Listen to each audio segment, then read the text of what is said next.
네, 안녕하세요. 반갑습니다. 51주 주간 브리핑 시작합니다. 대구, 부산 지역 한꺼번에 다뤄드리거든요. 어, 대구 내용 보시는 분은 부산 내용 따로 안 보셔도 괜찮으시겠어요? 입주 물량 줄어드는 2025년 이후 가격 폭등 재앙 닥친다. 이렇게 또 겁을 주고 있네요. 사실인지 확인해 보시죠. 네, 언론은 또 설레발을 떨 수밖에 없습니다. 왜? 공급이 일정이 좀 꼬일 수 있다. 뭐 전국 때문에 공급이 꼬이나요? 예, 분양 가격 분양이 제대로 안 되니까 공급이 꼬이는 것이지 요 핑계를 대고 물고 늘어집니다. 그러면 과연 주택시장에 재앙이 닥칠 것인가? 아파트 입주 물량, 뭐 준공 물량과 견주어서 한번 비교해 보면 25년부터 급격하게 입주 물량이 줄어들고 26년도 줄어듭니다. 그러면 과연 입주 물량이 줄어들었을 때 주택 가격이 폭등했는지 몇 가지 사례를 찾아보겠습니다. 맞을 때도 있고 아닐 때도 있습니다. 우선 서울의 경우를 한번 가지고 와봤습니다.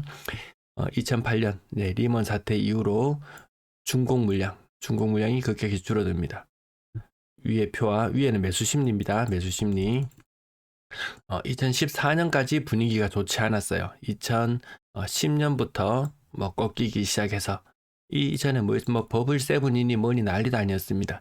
이 안 좋았던 시기와 견주어 봤을 때, 자, 2010년부터 2014년 무렵까지 준공 물량 급감했습니다. 많을 때 8만 3천 개, 작아졌을 때는 2만 개 아래로 입주 물량이 거의 4분의 1 토막이 나는 지경에 이르렀습니다. 하지만 매수 심리도 살아나지 않고 부동산 가격도 살아나지 않았어요.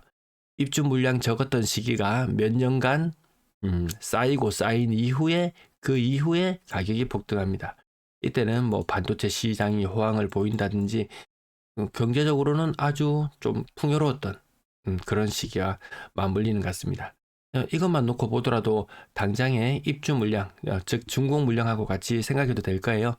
그것이 딱 줄어들던 그 해에 갑자기 뭐 가격이 상승한다든지 그렇지는 않습니다. 준공 아파트 전체와 맞물려 봤을 때 요거는 전국 준공 아파트 물량이거든요. 뭐 한 15만 개 수준까지 요 차트가 이렇게 꺾여 내려갔어요. 하지만 그때는 리먼 사태 이후의 여파로 막 아파트 부도나고 건설회사 부도나고 이런 사태들이 많았습니다. 그 이후에 지방은 잘 나갔어요. 하지만 서울은 준공 물량이 급감했음에도 불구하고 매수 심리가 딱히 살아나지 않았다. 그것이 몇 년간 누적이 된 이후에 가격 상승이 재차 나타났다. 그래서 2025년 당장 입주 물량 좀 줄어들기 시작합니다. 26년, 27년 더 줄어듭니다. 그렇다고 당장에 바로 폭발할 것 같진 않다. 그 이후에 충분히 기간 조정을 거친 이후에 가능할지도 모른다. 제가 이 차트를 그래서 나타냈을 때요. 2022년, 뭐 23년, 24년, 25년, 26년, 27년 언제 사나 뭐 별반 차이는 없을 것 같다. 이런 말씀을 드렸는데요. 이렇게 입주 물량이 계속해서 줄어드는 것이 몇 년 심화가 되고 나면 또다시 달릴지도 몰라요. 그것은 경제가 뭐 2%, 4%, 2%, 4% 정도 성장을 한다는 가정하에 이런 것도 좀 가능하지 않을까 싶습니다. 과거 탄핵 정국과는 다르다 이 뉴스에서요. 과거 부동산이 좀 안 좋았던 시기, 뭐 IMF 이후에 안 좋았던 시기 이후에도 중국 경기 호황 이후에 우리는 살아났고 2016년 반도체 사이클 강한 상승세 이후로 또 살아났습니다. 경제가 좋았어요. 근데 지금은 어떻습니까? 중국 저가 디램 공세, 삼성 요새 울고 있죠. 삼성 주주들 울고 있습니다. 뭐 하나 시원찮게 괜찮은 게 없어요. 석유화학 안 좋죠. 철강 철강 문 닫는 얘기 듣죠. 배터리 업계 적자 나는 곳들이 엄청나게 많더라. 수출효자인 K방산도 긴장하고 있는 상태. 조선업도 좋다고는 하지만 중국이 시장 전체에서 차지하는 파이가 점점 더 커지는 상황. 경제가 중요한 하나의 변수가 되지. 뭐 단순히 입주 물량, 뭐 준공 물량 이런 것들이 크게 작용할 것 같지는 않다. 대구는 입주 물량이 적었던 2009년, 10년 이때 난리도 아니었잖아요. 요것이 몇 년 쌓이고 나니까 가격이 상승하더라. 이런 시절에는요, 주택과 아파트 이렇게 구분해서 봤을 때 아파트의 비중이 점점 높아지는 시기. 지금은 아파트의 비중이 또 높아질 대로 높아져 있어요. 그런 부분도 한번 생각해 볼 필요가 있겠고요. 그래서 대구의 입주 물량이 적었을 때 이때 또 가격이 상승한다든지 이런 현상이 있었던 것도 맞습니다. 근데 보통 일반적으로 입주 물량이 많아지는 시기, 준공 물량이 많아지는 시기, 요 시기하고 가격 상승기하고 오히려 더 비슷해지는 경우가 많습니다. 서울의 경우 다시 한번 볼까요? 아니 전국으로 보더라도 입주 물량이 많아지던 이 시기 뭐 2014, 15, 16, 17, 18, 19, 20 오히려 이때 갈수록 더 좋았죠. 이때 꺾이려고 했었는데 코로나발 유동성이 풀리면서 살짝 분위기가 안 좋아질 법 했었는데 다시금 아파트 가격이 많이 오르기도 했고 또 다시 조정을 받기도 했었네요. 자, 부산 지역도 한번 보면 딱히 뭐 개연성은 있어 보이지 않습니다. 뭐 2017년에서 거의 한 19년까지 이 조정기. 근데 입주 물량은 늘어나고 있고 오히려 물량이 더 적었을 때 이럴 때 상승하고 뭐 하여튼 뭐 코에 붙이면 뭐 코걸이, 귀에 붙이면 귀걸이 뭐 그런 식으로 예. 아무튼 저는 오히려 뭐 입주 물량, 준공 물량 이런 것도 영향은 물론 있겠지만 경제 상황이 더 크게 좌지우지하는 것 같습니다. 지금 뭐 대출 내지 말라고 해도 입주 물량 감당하느라고 대출 연간 주담대만 월간 기준으로 한 5조 이상씩 나가고 있습니다. 은행에서 대출 내지 말라고 해도 이금융권에서 대출 내고 대출 안 내고는 집을 살 수 없는 지경에 이르렀다. 그리고 그 대출 액수는 워낙에 많아서 뭐 가계부채 2천조 소비로 이어지지 않는다. 이 내수 시장도 안 돌아가. 수출도 안 돌아가. 무엇을 바탕으로 입주 물량이 적기만 한다고 밥 먹고 살기도 힘든데 입주 물량이 줄어든다고 해서 주택 가격만 오를 수 있을 것인가? 문제는 경제야. 이렇게 말씀드릴 수 있을 것 같습니다. 저렇게 공포스럽게 조장하는 뉴스 기사들이 나오면 저는 또 아닌 자료들을 찾는데요. 저것도 뭐 매수 심리하고 몇 개 차트를 또 중첩시키면 되는데 자료 찾는데 마침에 2시간 걸려가지고 저 정도까지만 하고 다음에 자료를 조금 더 따듬도록 하겠습니다. 자, 대출금리 신규 주담대 4%, 은행권에서 받으려면 4% 중반은 생각해야 되는 것. 금리가 높아지면 금리만 높아지는 게 문제가 아니다. 대출 한도가 줄어드는 부분도 생각을 해야 됩니다. 스트레스 DSR, 뭐 대구나 부산에는 그렇게 크게 영향을 미치지는 않습니다. 뭐 그 정도 소득은 소득 대비 집값, 서울은 감당 안 되겠지만 대구, 부산 쪽은 급여 기준으로 봤을 때 그렇게 많이 제한적이지는 않지만 이 금리가 높아짐으로 해서 이 DSR 한도 자체가 줄어드는 것은 분명 영향이 있습니다. 쿠팡알리 링크 좀 이용해 주세요. 자, 매수 우위지수 2008년부터 이렇게 좀 긴 시계열로 봤을 때 여기 엄청난 폭등 이후에 폭락 이후에 요거 데드캣 바운스 아닌가? 요거 데드캣 바운스.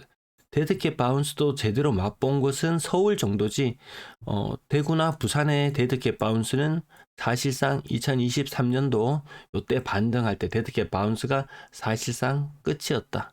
서울 인천 정도 한 파스 더 먹었다. 2020년 여기 급격한 상승, 엄청난 코로나발 엄청난 상승, 매수 심리가 금리가 낮아지고 하니까 매수 심리가 폭발합니다. 지금은 대구, 부산 기준으로 바닥이에요, 바닥. 아직까지 살아날 기미가 보이지 않는다. 자, 2022년 최바닥 기준으로. 그래서 매수 심리를 제가 3가지 영역으로 보여드린데요. 자, 최바닥 기준, 22년 말. 그때 기준으로 봤을 때 대구, 부산 달라진 게 있나요? 달라진 게 없어요. 서울만 한 파스 더 먹었지만 서울의 매수 의지수도 72까지 올라갔던 것이 34.4까지 계속 내리막입니다. 계속 내리막. 주간 실거래 지수 보합으로 접어들고 마이너스로 접어들면 얘도 희망이 없어 보이죠. 40 이하로 다시 내려왔다는 것은 다시금 서울의 분위기도 빙하기로 접어들었다. 뭐 2010년 11년처럼 서울 오를 만큼 올랐어. 이제 지방의 시간이야. 지방의 시간이 오지 않았다라는 것이 거래량을 통해서 확인할 수 있었습니다. 지방의 시간 왔나요?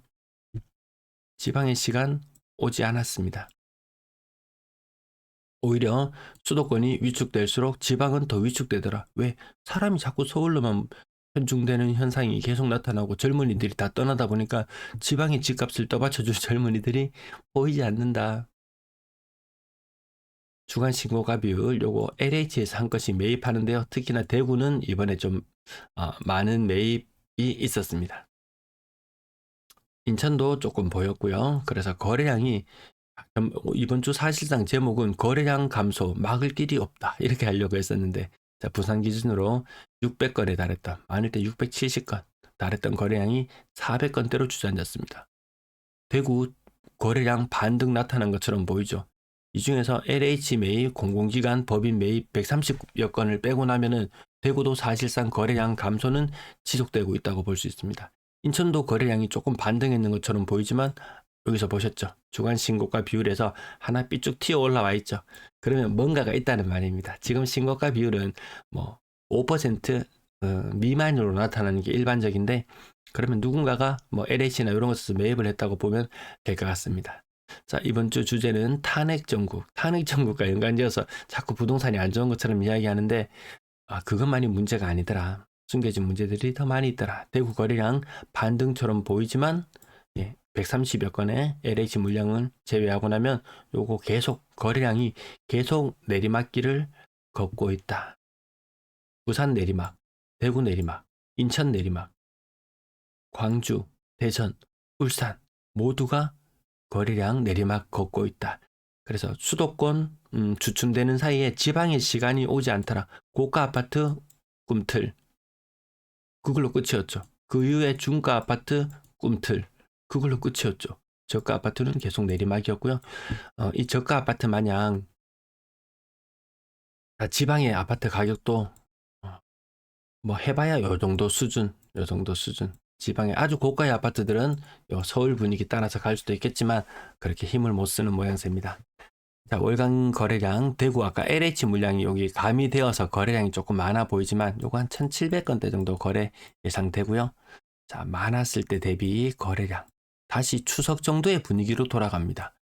심한 인천, 수도권, 서울의 영향을 가장 많이 받는 요것은 11월의 예상 거래량이 올해 최저 거래량이 예상이 되고요.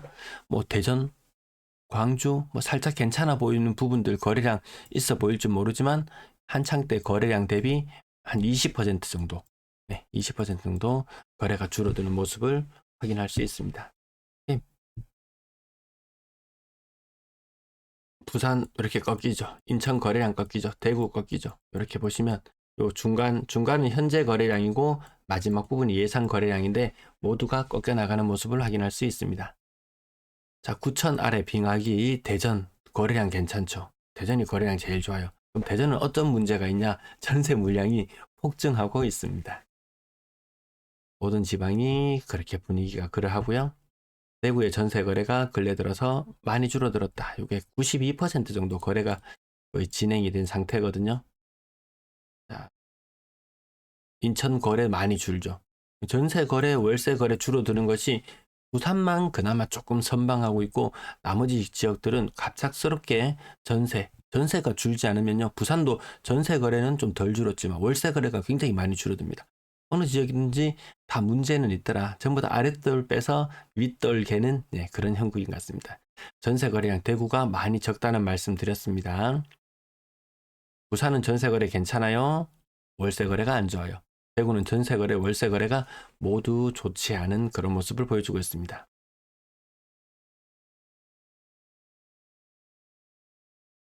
매물 인천이 바짝 대구를 추격하고 있는 모양새. 인천도 그단새 매물이 많이 늘었습니다. 한창 적을 때는 21년 요맘때만 해도 인천 엄청 잘 나갈 때는 인천 매물 10,000개, 대구 매물 20,000개 이런 수준이었는데요. 지금은 바짝 따라와 버렸네요. 인천 전월세 물량 가파르게 늘고 있습니다. 어느 지역 할 것 없이 매물은 증가세를 계속 유지해 나가고 있다. 또 한 주 정도 살짝 주춤할 때도 있습니다. 지난주 같은 날 대비 제가 요 차트를 못 바꿨네요. 아이고 죄송합니다. 요건 또 바꿨네요. 와, 대구가 이제 매물이 많아서 못 간다는 이야기도 못할 형편입니다. 인구 대비로 봤을 때 매물 1등 어디? 부산이 매물 1등이에요. 2등 자리를 대전이 깨찼어요. 대구가 3등. 광주, 인천 바짝 쫓아오고 있어요. 대구 매물이 많아서 못 간다는 얘기도 못 하겠어요. 부산은 매물이 많아서 못 가겠어요.